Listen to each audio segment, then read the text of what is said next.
হরে কৃষ্ণ। জয় শ্রীকৃষ্ণ। বন্ধুরা, গীতার আলোচনায় আপনাদের সবাইকে স্বাগতম। আজ আমরা জানব ভগবত গীতার প্রথম অধ্যায়ের 27 নম্বর শ্লোকের গভীর শিক্ষা। প্রথমে শ্লোকটি শুনে নেওয়া যাক। তন সমীক্ষ কন্তেয় সর্বান বন্ধুন অবস্থিতান কৃপয়া পরয়াবিষ্ট বিশিদন্নিদম বব্রিত।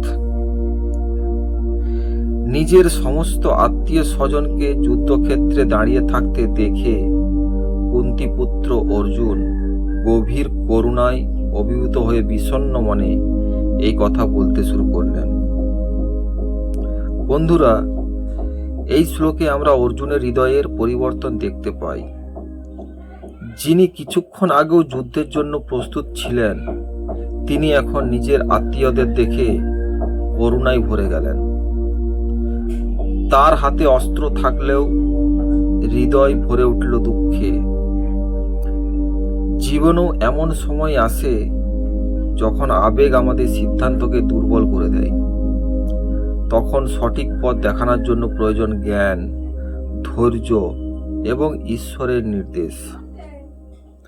এই শ্লোক আমাদের শেখায় আবেগকে সম্মান করতে হবে, কিন্তু সিদ্ধান্ত নিতে হবে সত্য ও ধর্মের ভিত্তিতে। জয় শ্রীকৃষ্ণ। হরে কৃষ্ণ।